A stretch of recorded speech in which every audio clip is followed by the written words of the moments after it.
মাজুলী অঞ্চলৰ বিভিন্ন দল সংগঠন অনুষ্ঠান প্ৰতিষ্ঠান সকলো আমি একলগ হৈ আজি শ্ৰদ্ধাঞ্জলি অনুষ্ঠানৰ ৰাজহুৱাকৈ শ্ৰদ্ধাঞ্জলি অনুষ্ঠানৰ আমি আয়োজন কৰিছিলোঁ। আমাৰ শ্ৰদ্ধাঞ্জলি অনুষ্ঠানটো আয়োজন কৰি আমাৰ এটা উপলব্ধি হৈছে, শিল্পীগৰাকী যি ধৰণে কৈছিল মোৰ কোনো জাতি নাই, মোৰ কোনো ধৰ্ম নাই, ঠিক একেধৰণে আজি সকলো ওলাই আহিছে।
আজি ঐতিহাসিক ঢেকীয়াজুলি শ্বহীদ মৈদানত জাতি ধৰ্ম বৰ্ণ নিৰ্বিশেষে বিভিন্ন দল সংগঠন সমন্বিতে এই বিস্তৃত অঞ্চলৰ ৰাইজ আজি ইয়াত সমবেত হৈ আমাৰ প্ৰাণৰ আপোন গণশিল্পী অসমৰ জাতীয় সাংস্কৃতিক জীৱনৰ মহানায়ক জুবিন গাৰ্গ ডাঙৰীয়ালৈ পুনৰ শ্ৰদ্ধাঞ্জলি আৰু আদ্যশ্ৰাদ্ধৰ এটা অনুষ্ঠান ইয়াত অনুষ্ঠিত হৈছে।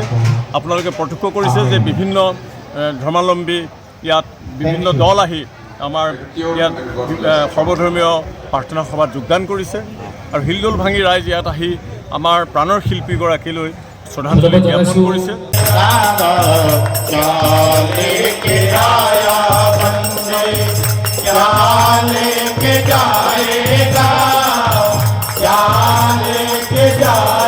গুৰুসকল আমাৰ গোট খাইছে, আমাৰ প্ৰাণপ্ৰিয় শ্ৰদ্ধাৰ শিল্পী জুবিন গাৰ্গলৈ শ্ৰদ্ধাঞ্জলি